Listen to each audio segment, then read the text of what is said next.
Welcome to Settling is Bullshit, a sweary podcast about claiming your joy. If you are an adult human craving healthier boundaries, a greater sense of purpose, or an increased capacity to feel at ease in your own skin, then you are in the right place, my friend. I'm your host, Kate Blauk, and I'm here to offer you practical tools and playful encouragement to help you step forward and be your most awesome self. My hope is that each episode will leave you feeling a bit more empowered to make brave choices and claim your joy.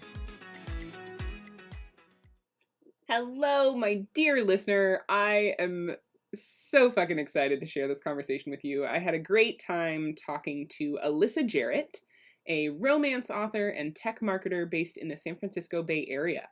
When Alyssa isn't telling steamy, satirical love stories, she can be found drinking an iced sweet tea or cuddling with her husband and 3 cats. As you might guess from her bio, she's a delight. This conversation is delightful. And I also just want to offer the fair warning that we're talking about romance novels and sexy stuff and not feeling ashamed or guilty or embarrassed about talking about sexy stuff. And that means we're also talking about feminism and pop culture and chasing our creative dreams. So pull up a cozy beverage of your choice and enjoy. How did you embark on this glorious journey of becoming a romance author? Yeah, I feel like, when you look back on your life and you go, oh yeah, all that tracks. I've actually had several moments of that where, and I talk about this on my Substack as well. Like, I think my first sort of foray into the genre was with my mother, who used to get her nails done at a esthetician's house. So we would actually go over to this woman's house and there would be soap operas playing on the television in the background. And so I'm, pretty young. I'm sitting on the floor, like, amusing myself, and I'm watching The Bold and the Beautiful and sort of getting engrossed in the love triangles and the relationship drama. And so I would read her soap opera digests and I would steal her Redbook magazines for the sex tips. And way before I was of age to be thinking about those sorts of things. And so, and then I started realizing, like, pretty much all of the content I consume, I am primarily interested in for romance, for relationship dynamics. I'm very uninterested in most media if it doesn't have some kind of romantic element to it. And I've always been sort of, especially boy crazy for as long as I can remember. So it's always been super top of mind. So I'm not surprised that's led me here. I am, it's always interesting to see how long it takes for someone to arrive at that conclusion, which seems very obvious in hindsight. Right. Well, was it obvious in terms of like, I'm going to write this, right? So what I'm hearing is like, you've been in love with the romance genre. Yeah. With love forever. Yes. Been in love with love forever. Amen to that. But what was the journey to like, I'm going to write this. Like, I love consuming this. I'm going to make some of this shit for myself. Yeah, I mean, I like a lot of writers, I was writing from a very young age. I did like the Young Authors Fair in kindergarten. I was okay. I don't know if that's like everybody. I'm just going to interject. You just said like, oh, well, I did the Young Authors Fair in kindergarten. I love that. That's amazing. To me, like on the publishing side, it's like a massive cliche to be like, oh, I've been a reader and writer my whole life. Yeah, you're like, yeah, get in the back of the line. but yeah, I think for romance specifically, and we can kind of talk about this when we jump into sort of the stigma around the genre, but I started off writing erotic stories for boyfriends and as like Valentine's Day gifts. I felt like I had a knack for it. I've read a ton of erotica and erotic fan fiction, and it's always been an interest of mine. And in college, I sort of really started to give it the good try. And unfortunately, I didn't have an amazing experience, as many genre writers do, unfortunately, in creative writing programs, but especially as a romance author or aspiring romance author at the time. And so that really led me off this, journey to get acclimated to the genre, to understand what I like and what I, what kind of stories I want to see more of in the world. And now I've really leaned hard into it. It's the first thing I say out of my mouth when I introduce myself, like, "Hi, I'm Alyssa. I write romance."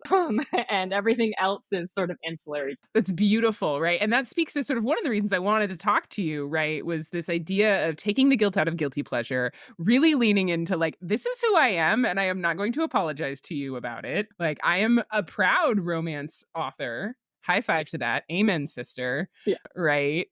What was your journey to like getting to that place? Like, when you started writing romance, were you like, fuck it, like I'm gonna write this erotica, I don't care, whatever? Or was that more of a like evolving thing that occurred? Well, I mean, I've always had a bit of a bombastic personality. I have been called a pot stirrer before, especially when I was in journalism school. And so having the quintessential hot take is kind of something that just kind of comes naturally to me. But for romance specifically, it wasn't until I started being more forthcoming that I realized that not everyone agrees with me, or not everybody sees the genre the way I do. And so, thinking back to my relationship in college, that was my first eye opener into, creative writing programs that primarily work with literary fiction writers, and especially with the young men that were in my classes, just not getting it or not liking it or not appreciating it. And they had so many things to say about Bukowski or all of these sort of literary geniuses, and and they didn't really see the point to any of this. It all felt very silly and frivolous. And that's when I sort of realized that reading romance, writing romance, it is all an extremely political act. And the more upfront and loud and proud I can be about it, the less shame and embarrassment I feel. And the less shame and embarrassment, hopefully, every other once person I interact with feels. Because there's nothing wrong with wanting to see these stories, wanting to celebrate sexuality. And so I don't know. I don't know if I'm taking one for the team, but I figured for everyone who is not going to say in their first sentence that they write romance, I'll be the one to do it and hopefully educate people about what the genre is truly about and why I just feel so supported and so celebrated in it. And it's just one of the things that I love most in the world. Ugh, I love that so much. I just got all the like goosebumpy good feelings, right? Like you're fighting the good fight. And one of the things I want to sort of tease out there, there's so many directions we could take this, but this Yeah. idea that like things have to be like serious and angsty to be worthwhile. I definitely Yeah. encountered that when I was in grad school. I have a fucking PhD in rhetoric. I like went all the way with the English lit degrees. And a big piece of sort of recovering from that, my post academia life, is like this idea that things have to be serious to be worthwhile. And Yep. fuck that noise. Fuck Like, that fuck noise that indeed. noise out the window. Like, Yeah. Yeah. I want to live in a world where like we can value like love and connection and joy and fun and funny. Your book is funny. It is so Thank funny. you. Thank Um you. Yeah. yeah, and delight. Like I just why can't we do that, everybody? Like Yeah. with your Bukowski nonsense. And I think the market has definitely celebrated it in mass, right? We're coming out of a pandemic. Everybody's stuck at home. They're reading more than they've ever done before, and nobody wants a sad story, right? No one wants to remind themselves of how utterly like horrific and sad and tragic life truly can be. And so many of us are escaping into romance. And one of the things I often say to folks who aren't familiar with the genre, one of the criticisms we often get as authors is, oh, romance is so predictable. It's so formulaic, right? You always know what you're going to get. It always ends happily ever after. And I say precisely, right? I am so sick and tired of not knowing what I'm going to get when I read a book, from getting a bait and switch that really puts me in the wrong headspace that I wanted to be in. I want a world where good things happen to good people. I want to be in a world where love wins in the end. And that's what you're going to get in romance every single time. And so the fact that I find it liberating rather than restrictive is something that I will get on my soapbox every single time and shout from the rooftops. Like, this is a truly spiritual experience for people, and we need more of it. Oh my God, Alyssa, like I've read your writing. This is sort of our first like real hello encounter. And I didn't know that we were like soul sister best friends. Like that's what I've been saying for years is I just want to read like like good triumphing over evil and like Mhm. people being nice to each other. And I just like don't want to read about terrible things happening to terrible people or terrible things happening to good people. Like I never made it through Game of Thrones for that reason. Mm. I was like, I can't handle this. It's way too stressful. Yeah, and to be fair, I love a lot of that kind of media. Succession is one of my favorite television shows of all time, and that is truly watching bad people do bad things. But the one thing that I love most about that show is the undercurrent of sexual tension between Roman and Jerry. And so everything I ever watch, I just keep thinking, how can we make this more erotic? I love that. Okay, now I'm super curious. Like, have you always been so sexually liberated? I mean, you were apparently reading Red Book from a young age. Yeah, Um, I give my parents a lot of credit. They are politically conservative, but they are pro-choice. And so they were sex positive as anyone would probably label it when I was growing up. And so having conversations about puberty and sexual activity, my mother taught, school for 30 years.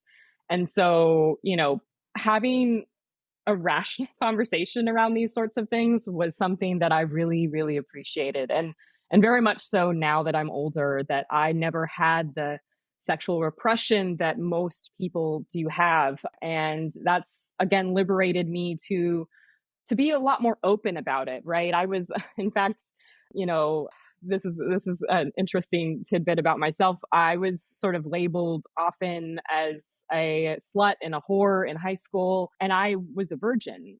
But because I had talked about sex and because I was open about my interests and open about talking about these sorts of things, reading Dan Savage and all of the sexual advice columns and really knowing there is to know about, this whole realm, a lot of people were very resistant to that or had thought I was more experienced than I was. And so again, like looking back on it, I'm not surprised it led me in this direction because these are the conversations that a lot of people are uncomfortable having.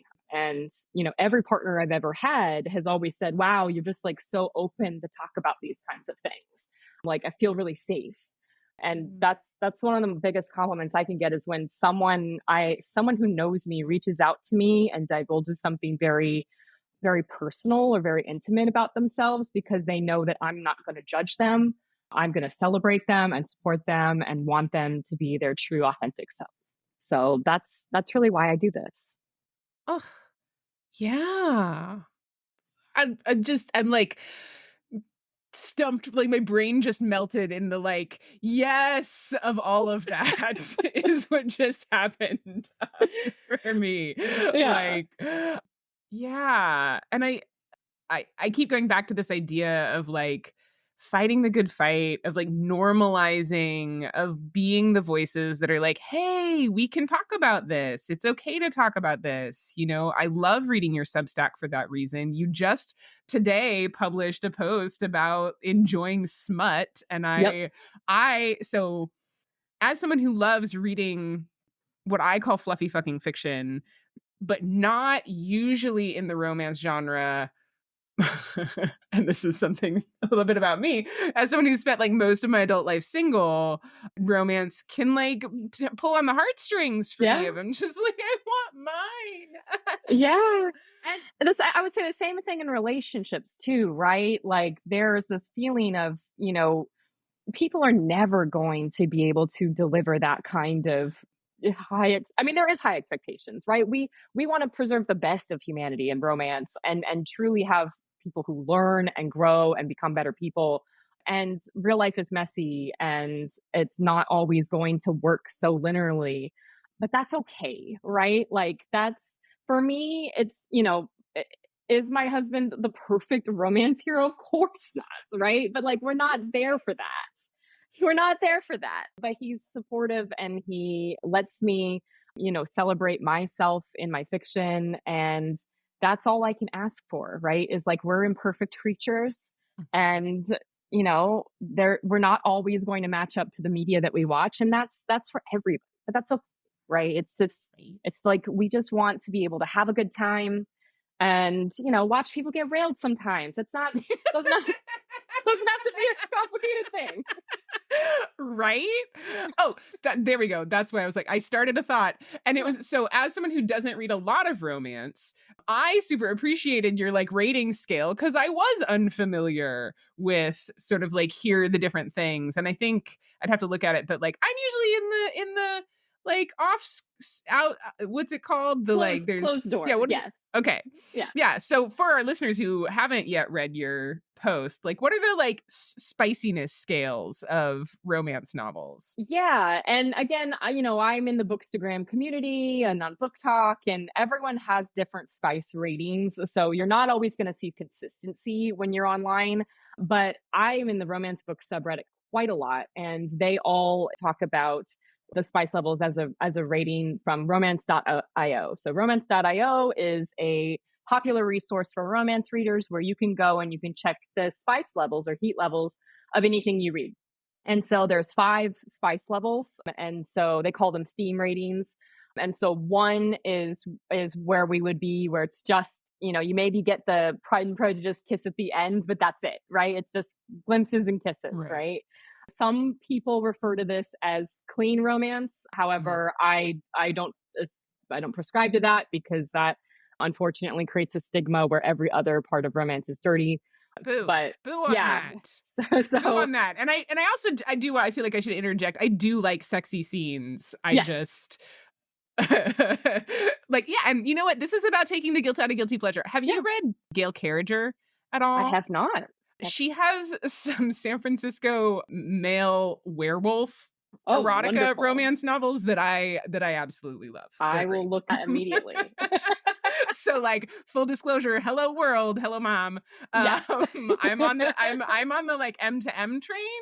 I think because that like is distant enough for me that it's like fiction in a way that I can just sort of be like, oh, I love all of this. I love everything about this. And it doesn't make me sad that I'm single. Right? Exactly. Okay. Yeah. So 1, we got glimpses and kisses. 2 is what you were referring to, which is closed door or fade to black, where sex is implied, but you're not going to see any of it. Oftentimes they'll go to bed, and then the next chapter they wake up the next day, and and it's already done. And so that can be really popular for folks who are interested in romance but don't necessarily want the spiciness. 3 is open door. And so this is where you're probably going to see most traditionally published rom-coms, where sex happens on the page, but it's euphemistic. That means that you're not going to get any explicit terms for genitalia, and it's going to be, it's more sensual, right? This is sort of the Emily Henry, Abby Jimenez type of writing, where it's it's beautiful prose, but it's not explicit. And then when you get into the 4th level, that's explicit open door. So that's the level that I write at, where sex happens on the page at least twice, and it's explicitly described. So you're going to get all the words. Yeah. And all the positions. And so, and then when you get into the 5th and final level, that's what we call explicit and plentiful. And that means that you get a lot of explicit scenes. And this is where your traditional erotica or erotic romance comes in, where, things are just a lot more, it's mostly about the sexual relationship rather than any sort of undercurrent of plot. And so that's sort of the range. And what I love is that you can try things out, and you can dip in and out however you'd like, right? Just get a taste for what works for you. And, there are some writers that I will read, lower spice levels because I love the way they write. And then there are some where, I know exactly what I'm getting, and I'm loving every minute of it. Yeah. I think like I'm more in the like, I don't tend to gravitate towards the high spice just because I end up being really horny with nowhere to go. Like, really, like, that's what it is. So I'm probably like a level 3 a lot of the time, but I'm not gonna close the door on a level 4 if it's well written, you know? Yeah. Like, I'm here for it. Yeah, and there are creators out there like, Steamy Lit that do book boxes where you can get some spicy romance with a sex toy as part of your Okay. subscription, so, There you go. you don't have to go without. Right? Okay, so oh gosh. I know. That segue, man. Yeah. Yeah, where do we go from that? Well, I guess, like, how long has it been since you've been introducing yourself as, "I am Alyssa Jarrett, I'm a romance novelist"? Yeah. So I quit my VP of marketing job at a tech startup in 2022. So it's been 2 years now. I was struggling with some pretty severe mental health issues. And I wasn't in the environment that it was going to be really conducive to, healing. And so I decided to take some time off, took a sabbatical. I put that in air quotes because that turned into self employment pretty quickly. And then that's when I really started to go gung ho. So at that point, I had already written one novel and I was partway through the second. So I knew I had the ability to do this. And so I took some time over the course of, these past 2 years and completed a 4-book series of rom-coms. Wait, And so hold on. So your first book's about to come out, but all of them are done? all of them are drafted, I will Okay. say. Yes, Well, all of them are still. drafted. Yes, I do have some significant work on a couple, just to make sure that, they're publication ready. But yeah, I was extremely lucky that I had the flexibility to really have the vision to create the series and then write it straight through. And some things got shifted around. That first novel is actually going to be the last one I publish. But overall, it's just been really nice to put, you know, flip my identity around, where I was a marketer first and a writer second. Now I am a writer first and a marketer second, even though the marketing is certainly what pays the bills at this point. I think the shift really changed when I decided that this wasn't a hobby, that this was a business, that this was my Mm. career. Yeah. I can relate really hard to that right now. So I'm now, as of today, we're recording on the day that the podcast launched, right? Like now I'm a podcaster as well as a writer, right? And a life coach. And I have some marketing that's still paying the bills, right? But it's similarly in the last year, I've been going through that transition as well. And it really is like an identity sort of choice and decision and shift that Yeah. I'd love to hear more about what that looked like and felt like for you and what that opened up for you. Yeah, and I think we've talked about this of why we were connected to of what it means to be creatively integrated, right?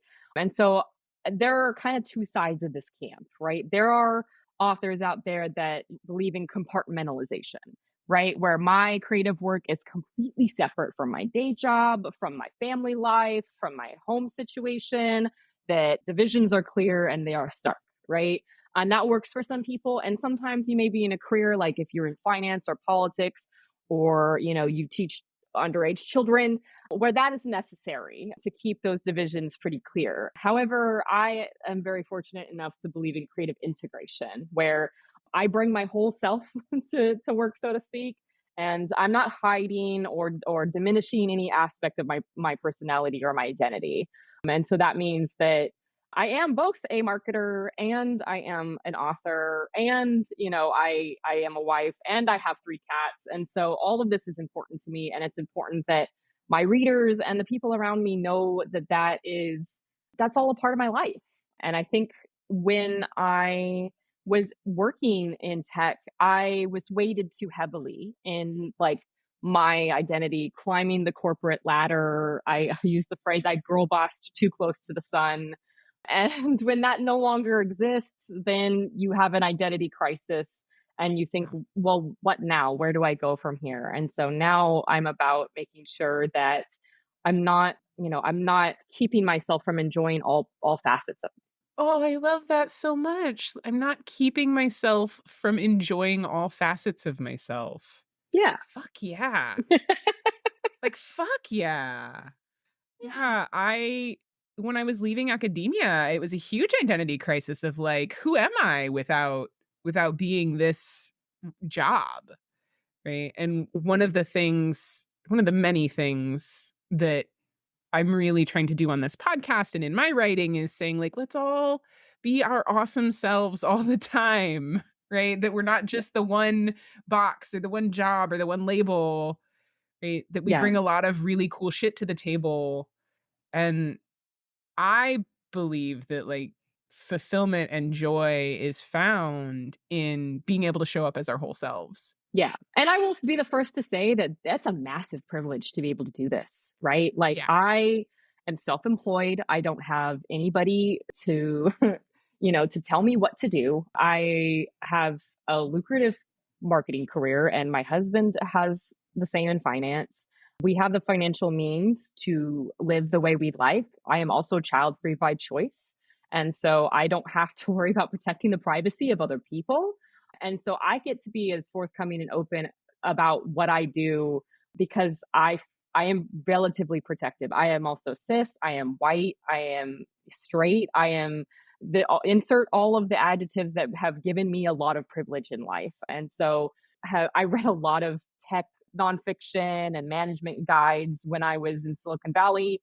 And that whole white feminism of, just bring your whole self to work, right? Radical Right. candor is only going to work if you're in an environment that celebrates vulnerability and celebrates authenticity. And I was told in my past career that I did not have executive presence, right? That I didn't necessarily have a stoic enough personality to show up in the way that the C suite wanted me to show up. And to some extent, they are right, right? I would always side with the underdog, with the employee, with the union, with, insert whatever labor rights group you want to talk to. That's where I feel my true alliance is. And so now that I write romance, I don't have to pretend to be somebody that I'm not or try to appease anybody who thinks differently than me. Yeah. What was that choice like to say, like, I mean, what I heard there, I feel like I heard there was just like, I don't want executive presence if that's what that means, Yeah. right? Like, I would rather be doing something else with my life. What was that choice or process like for you? I think it was humbling in the sense that, when you're an executive, I had just thought of it as a natural progression of my career. What I quickly realized was that everybody around me in that room, that's where they truly wanted to be, right? They didn't necessarily have hobbies or like things they like to do on the side, right? They're in back-to-back meetings for 12 to 14 hours a day and they live and breathe this stuff. And I realized that's massively unfair of me to not give all of this to this, position because I don't care as much as everybody else in this room. But what I do care a hell of a lot about is this world, right, that I'm in now of romance. And we all deserve to be in the room that we truly want to be in. So that way, we can fall in love with learning again. And I learned that belatedly. It wasn't until I quit that I realized, like, do I keep up on marketing trends and the conversations everybody's having? Sure, right? I keep up with the tech industry and understand what's going on there. But I get to truly be a novice and an amateur, and I get to learn and soak up everything like a sponge now that I'm, pursuing publishing. And that's just so refreshing. I just feel so much more rejuvenated every day because I get to think about the things that matter to me. Has that I mean, was, like, claiming that for yourself, like, making that decision of, like, "I don't care about this, I want to do the thing that I care about." Like, what has that been like? Was that hard? Was that scary? Was that easy for you? It was definitely scary. And there was kind of a conversations I was having with therapists, with executive coaches, with my husband, with my friends about making this jump, right? And there was a lot of hesitation and I had to sit back and really evaluate that I am in such a position of privilege. If I don't have the bravery to do this now, I never will. And for everybody who can't, I owe it to them to do it, right? To show them that it is possible. There's nothing special or unique about me other than I have the means and the drive to do so. And so it was interesting. I had a conversation with my brother around the time I took this marketing executive position, and he said, "I'm so proud of you. but I don't want you to forget what your 8-year-old self wanted, which was to be an author. I know. Oh, good job, brother. I What know. a good job, brother moment. I get emotional about that because he's completely right. He knows me backwards and forwards, and that's what you got to remind yourself. What did your 8-year-old self want for you? I did not want to be a startup executive. She wanted to tell stories, and so I'm telling stories now. Fuck yes. Fuck yes. What else did she want? What other things are you like bringing forward? I mean, I think so like I turned what am I? I'm 41 now, and I think in the last couple of years is when I've really been like leaning into just reclaiming the shit from my childhood that made me happy. Yeah, Like I watched all of My Little Pony Friendship is Magic to get through my dissertation, like, and love it. I have a well, not a relationship, but like I have a relationship with glitter now. It makes me really happy, and I'm just like, fuck it, like I like glitter. I am Yeah. a 41-year-old woman who likes glitter, and that's okay. I'm also in my leopard print era where like I'm just gonna wear something that has leopard print at all times. Cause Yeah. like, and then when I think back and like we can trace these things back, or at least I can. Like when I was a kid, I was really into big cats. I was really into Oh, same. horses. Like, yeah. Yeah, I would say it was funny those first few weeks of my sabbatical, what I chose to do, right, to sort of get back to center and nurture my inner child. I did a lot of puzzles. I rewatched the entire original Gossip Girl series. I listened to all of my favorite emo bands. And so I would say, yeah, lean into your nostalgia because somehow, some way, I got distracted by other priorities that didn't truly make me happy. And now I say fuck it. Like just live how you want. And I think when we talk about guilty pleasures, it's amazing that the only thing that we describe as a guilty pleasure is something that women and girls do for the most part. There have been studies about this, about how people think about the media that they consume. And when it comes to guilty pleasures, that's what you label as rom coms, reality shows, pop music, anything that's feminine coded. And so I obviously take great issue with this because you don't and my husband does not talk about the horror schlock that he watches on Shudder as his guilty pleasure, or Right. the fact that Valentine's Day is called a Hallmark holiday, but we sell just as much chocolate on Halloween. And so, what are we really trying to say here? Is it that the things that mostly women and girls like are to be ridiculed and to be deemed as lesser than? No, fuck that. Yeah, that makes me think about you were just at a writer's retreat and we're saying that most writers, quote unquote writers at the quote, the like writerly right retreat Yeah. don't read romance novels. Correct. Or, if they read them, they certainly aren't writing them. And so I loved all of my peers, my fellow attendees. That writing retreat was truly an illuminating experience. And it was so interesting to see all of our different backgrounds. I don't have an MFA. I don't have any awards or accolades. I Yet. yeah, thank you. I appreciate that. But I mean, yeah, it's so funny that you get out of your bubble where I'm living, breathing romance all the time and all of these trends and everything that's hot in the space. And then there's so many books I've never heard of in my life, right? Would never pick up in a store. And that to me is amazing because that means that there are so many niches in the world that people can align themselves with. So if you haven't found your thing yet, it's out there somewhere, right? You just got to do a little digging and find what works for you. And there are a lot of people now that have found their way to romance through other ways, like the romanticities with Sarah J. Maas, or more on the upmarket women's fiction side with Emily Henry. Right? There's these gateways that people find themselves to the genre, and I think that's so magical. I also think it's magical. I mean, I think that's one of the beautiful things about the magic of technology and the era that we live in and the sort of self-publishing option that is available is that it's I mean, I'd love to hear more from you about this because you are much more familiar with the publishing industry than I am. But I just feel like in the last decade, we're getting so many more, I don't know, like interesting and fun and yummy things available that just weren't an option when, the standard publishing industry was the gatekeeper. Mhm. Yeah. Well, and traditional publishing, although slow to move, is coming around, right? And I'm seeing this every day. Ruby Dixon is in Target, right? Ice Planet Barbarians, blue-skinned aliens with barbs on their dicks is in Target. And I don't know who this person is, but it seems like I should. you should. It is such a binge-worthy series. It's fantastic.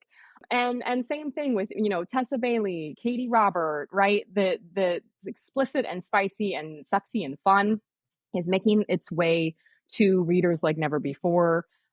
And so it's fascinating to me that, you and this is more prevalent in romance than other genres, but we can self-publish the truly raunchy, crazy stuff. And if it hits audiences, publishing will come around, right? They are not above taking readers' money. And so it really just depends on making sure that you find your readers, build a platform, be true to yourself, truly write what you adore and enjoy, because if you're having Mm. fun, your readers are going to have fun too. Yeah, I was just about to say, so like, what does it mean to be true to yourself as a writer? Yeah, for me, it's being comfortable and accepting of critical feedback, right? And so my book is available for early readers to receive ARCs or advanced reader copies. And not all of those reviews have been stellar, and that's totally fine. I hold a lot of gratitude for those readers. And so if you don't want to read about Silicon Valley, or you don't really care much about satire, or you don't really care too much for unlikable female characters at times, it may not be your cup of tea, and that's okay, right? I have to be comfortable with that and say that I am one reader closer to finding the people who are really going to enjoy what I write. And so, but I wouldn't have come to that conclusion had I not been on this journey to find out what kind of writer I am, what kind of stories I want to tell. And the first thing I do before I write is I think about the theme, and I kind of outline that what am I trying to say? Because romance can mean something at the end of the day, and what is my point of view on that topic, right? It's not always love conquers all, although that's always going to be the case. But what is the all part, right? What are we actually talking about when we write a love story? And for me, that's a way for me to parody the industry I know best, and incorporate a lot of the things that I saw when I was working my way up the corporate ladder. And I find it really cathartic, actually, to put those in my books now. I bet. I bet. Yeah. I mean, I have been enjoying reading your satire about Silicon Valley. And as someone who has marketing background and experience, like it is relatable and funny to me. And I want to circle back a little bit. Like, I mean, okay, I love that, like, yes, absolutely. Like, romance can have a point, right? We have like anything that we're producing, we have a perspective and Hmm. it's about something. And I want to circle back to that moment where, like, how have you gotten to that place of like willing to accept critical feedback? Like what has that been like of saying, I'm going to do this thing that I love and that is delightful to me and it's okay if you don't like it. Yeah, it's it's not easy. I'm gonna say that putting yourself out there, whether it's a podcast or a book or, whatever hobby people may have, it's scary to put yourself out there and create something for public consumption, right? How do you manage that like on the internal like behind the like that's what I'm really curious about and then wondering like what that looks like if you're willing to share about it or Yeah, just like like how do people are mean and it's scary to put things on the internet because people can be real mean on the internet. people can be real mean, and I have my real last name out there, Yeah, right? I'm same. I'm not hiding behind a pen name. I am not particularly difficult to find, so to speak. And it is. I received my first critical review 1 week into making my book available for early readers. And you know what? I tell myself, like, wow, that person read my book really fast. So they may Yeah, not have they're a liked fast it. reader. They may not have liked it, but they really powered through it. So I got to give them props for that. I have a little pity party, right? I feel my feelings, right? I was in therapy to accept what I can't control. I have pretty severe anxiety at times, and for me, it's like coming back to the truth. And my therapist and I, we will always talk about that. What's the truth? And the Yeah. truth is, I would do this if nobody read it. I would do this if it didn't go anywhere. I would do this if it didn't make any money, right? I do this because I love it. And for the people who are on board with that, like that makes it all worth it. So it's just being really, really clear about your why. And I think everything comes with practice, right? I'm going to get these, negative reviews because it's inevitable. And I honestly, I thought of that as a badge of honor. Like, I got one, and I lived, right? I'm here, I survived, It, and that's fantastic, right? It's okay. yeah. Yeah, Your it didn't kill you. It didn't kill me. My brain perceives all threats as equally scary, right? Because like caveman days, right? Every mean comment is a saber-tooth tiger. But I have to remind myself that I am chronically online and not everybody else is, right? Nobody is going to give as much of a shit about whatever is bothering you as you will. Yeah, totally. I also have done a lot of therapy and struggled with anxiety, right? And that is a similar, like, I use the actual tool of like I am afraid of this, and the truth is I was Mhm. doing that this morning, right? And it's so helpful. It's so helpful to sort of have that muscle built of coming back to the truth is I would do this anyway, right? Like I would do this if it didn't make me money. I would do this, and I think especially around creativity, to me, that's like how we stay sane, Yeah. right? Is that like, yes, it will be amazing when this, that, or the other thing like makes us money. But at the end of the day, like, I'm doing this because I want to do it. And when I Mhm. can come from that place, I get to enjoy the doing. Yeah. And no one can take that away from Right. Haters gonna hate. you. But like, if I enjoy the process of making the thing, Mhm. and get to like notice that while I'm doing it. Like I get to be on this conversation, be having a great time on this conversation. Right? Nobody can take that away from me, regardless of how many people listen to us talk about this or not. Oh, I love it. I Yeah. love it. What do you love most about your book? Oh my goodness. I mean, for me, they're so fun. Like they are truly just a blast. I know it's going to sound arrogant as shit when this comes out of my mouth, but there are sometimes I will read my sentences over and I'll say, damn, that was a good one. Or I will make myself laugh and I've forgotten I wrote it. Okay, hold on. I want to just like pause us here. Like, why is that arrogant? Like, fuck that. Cause I just recorded a fuck ton of my old blog posts to launch with the podcast. And like, I had similar moments of, I was like, you know what? Like, this is really good. And like, what if we lived in a world where like it was okay for us to be like to just own that, to be like, oh, I made something really good. Yeah, Like, and I think Mark authors are told, oh, your first draft is going to be trash, it's rubbish, it's garbage, it's blah, right? And no one ever talks about, but hopefully your final draft is like really, really awesome and like fills you with pride and like is the story that you wanted all along, right? That to me is magical and not we don't talk enough about the journey, right? My first drafts are kind of trash and then they get better, right? And I love that. So yes, I'm all here for it. I don't know if you did this in high school, but when we read the Scarlet Letter, we all had to like we had to make a letter for one of our negative qualities. But a lot of people would take what I would call like easy negative qualities, or like they would be like I for indecisive, right? Or P for procrastinator. And that's all safe, right? Who hasn't procrastinated on something? And I went guns blazing and did A for arrogance. Um, Okay. which does not make you a lot of friends in high school. I will let you know that right now. No.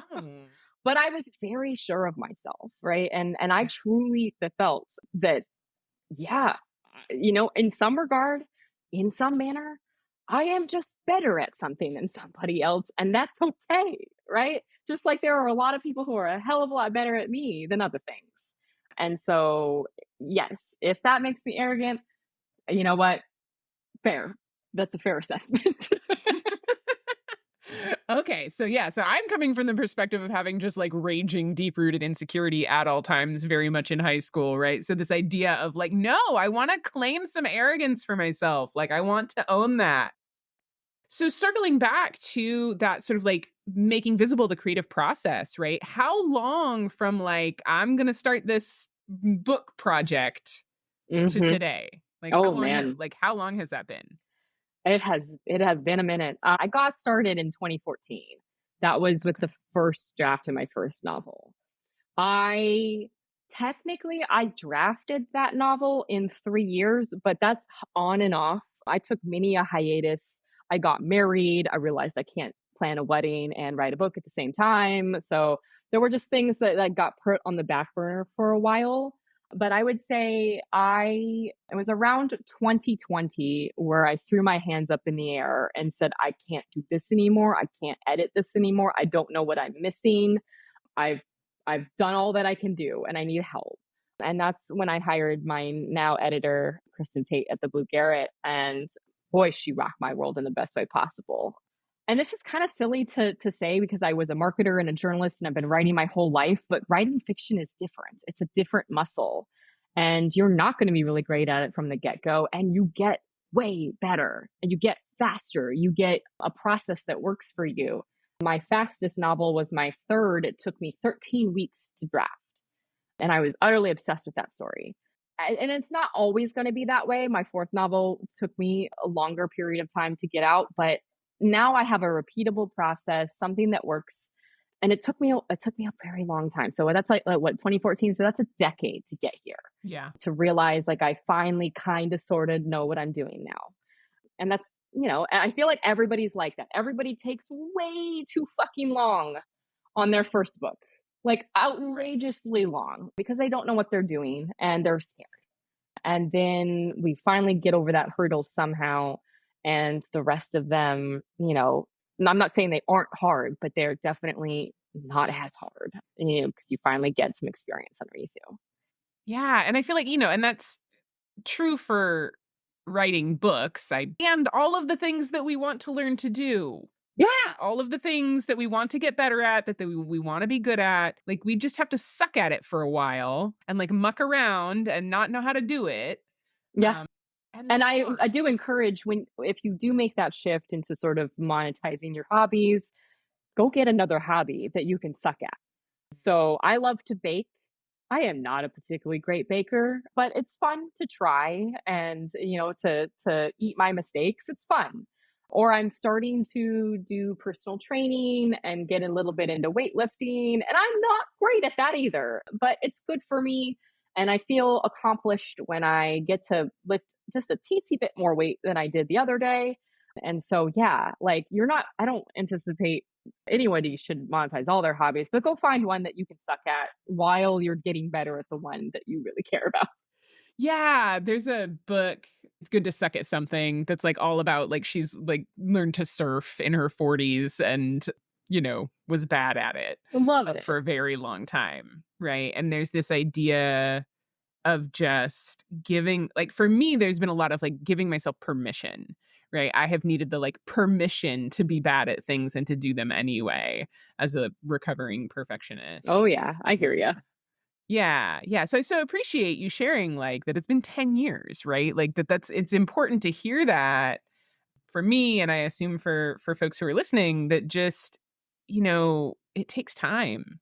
Yeah. And there is always going to be some kind of imposter syndrome around this, right? Is this first book going to be perfect? Of course not, right? But it's a learning experience. And now I know a hell of a lot more about publishing myself and, all of the work that comes with it, that I'm going to, roll that into every other book I make. And that's worth it just for that. Alyssa, this has been such a lovely conversation. Yeah. Is there anything we didn't cover that you want to make sure we touch on before we wrap this up? The one thing that I haven't said that I do think is important from like just from a moral standpoint is, fuck capitalism for stealing our creativity, right? If you're listening to me and saying, must be nice, right? It must be nice to be able to quit your job and have enough savings to write books and, to live your passions. I hear you, right? I was definitely one of those people. And I am so angry that this industry in particular is favoring the privileged and the wealthy, because there are so many people that have a fascinating story to tell. And you may have, right, a very, very, very difficult day job, right? Or you may have a maxed out schedule. You may have multiple children. You may have, people in your life that you're taking care of, and you may not be able to put as much time as you'd like into your passion. And I want that for you, right? Somehow, some way, I do want that for you. And so it is possible. I am not saying it is easy, but I'm rooting for you. And however you can find that joy in your life, prioritize it, right? It may not be, it could be 5 minutes a day. It could be on your lunch break. It could be early in the morning, at night, on the weekends. However you can swing it. Get your partner involved if you have one, to let you have your you time, because this is what keeps me from sinking into a very dark depression. And if I didn't have this, I don't think I'd have much of anything. And I want that for everybody that's listening to this. Like, that's all I can ask. What beautiful icing on this yummy, wonderful cake. I'm just like all the snaps, all the amens. That's a beautiful high note to end on. Like, yes to that. Yes to carving out time for yourself. Yes to claiming your joy, regardless of circumstance, and an acknowledgement of same over here, cis, white, privileged background. I have the savings to be able to like cut back on my marketing work, to be doing these projects, to be pursuing what like really lights me up. And I want that for anyone who's listening too. And I really think it starts with honoring that part of us that just like really wants that thing, Yeah. right? And like carving out just a little bit of space for that thing is how it starts. And even if it takes a decade, right? Like, the decade was going to pass anyway. So you might as well. Yeah. Ugh. So good. All right, Alyssa, where do people find you? Well, I am at author Alyssa Jarrett. I'm on Instagram, Threads, and TikTok. I also have a Substack newsletter called Grumpy Plus Sunshine, where I share all of my romance rants and raves and recommendations. And so you can find me there. My debut novel is called Love Actually. It's a Silicon Valley rom-com with a lot of laugh out loud satire. And you can check that out on my website, alyssajarrett.com/love-actually. It is going to be available on Amazon Kindle Unlimited and paperback wherever books are sold on May 21st. So I really appreciate this opportunity, Kate. I'm just so excited for all of the work that you've been doing. And I read your newsletter religiously. So this podcast is going to be like right up there at the top of my queue every single time. So this has been such a joy. And yeah, if I could give any last words of wisdom at all, is like, if you feel guilty at all about what makes you happy or what your pleasures are, fuck it, right? Like, you've got one life, and I don't care if it's monster smut. You do you, right? just just Right?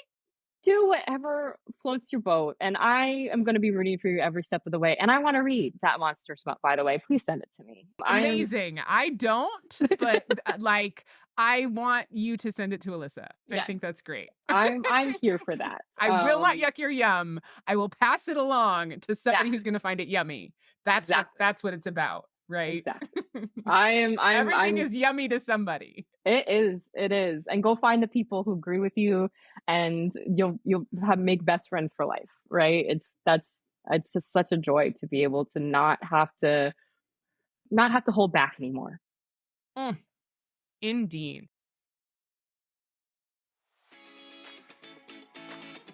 Thank you so much for listening. If you enjoyed this episode, please help me grow the podcast by subscribing, leaving a review, and sharing it with anyone you think would benefit from hearing it too. Your support means the world to me. If you'd like to get updates about new episodes, posts, and offerings, please visit settlingisbullshit.com to subscribe to my newsletter. You can also find information there about working with me one-on-one to build your most amazing life. Until next time, remember that I believe in you and that you are fucking awesome.